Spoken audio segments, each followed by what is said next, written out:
If you're worried about the economic toll of the coronavirus crisis, you're not alone. It's scary. There is no clear forecast, and each country's experience will be different. Here's what we do know. A steady flow of money, goods, services, and the people to make them flow is essential to a healthy economy. And that flow is severed right now by life-saving stay-at-home orders. Recession is inevitable, but what kind of recession it will be and what recovery might look like is still unclear.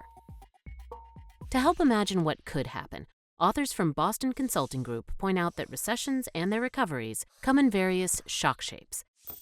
These are determined by how hard a crisis hits the supply side of an economy. That's an economy's inputs, capital, like machinery, factories, software, labor, or workers, plus productivity, or how we use labor and capital productively. The harder the supply side is hit, the more credit is interrupted, meaning less money is injected in the form of loans to businesses and individuals to fuel investment, and the more difficult it is for productivity to recover. From best to worst, we have V, U, and L recession shock shapes.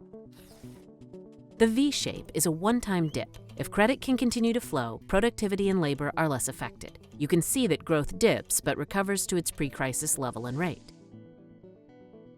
The U shape is much more costly. Credit flow is disrupted and growth drops precipitously, never rebounding to its pre-crisis path.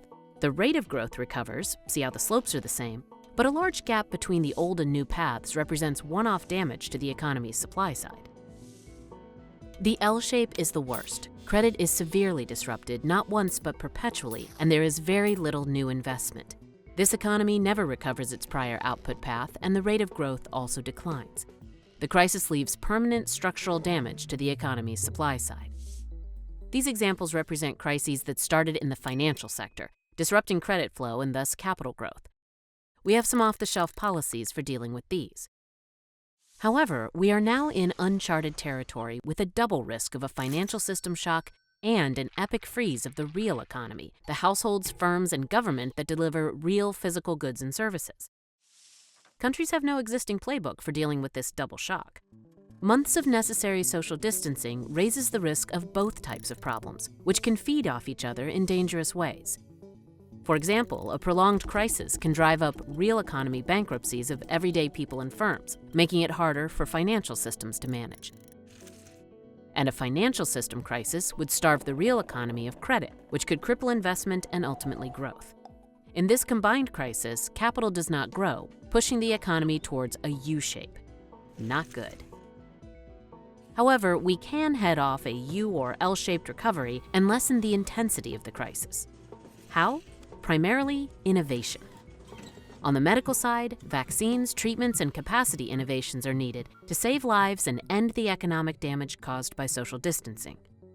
On the economic side, in addition to a vigorous and efficient policy response, we will need policy innovations. For example, in the US, the $2 trillion stimulus bill is just a start.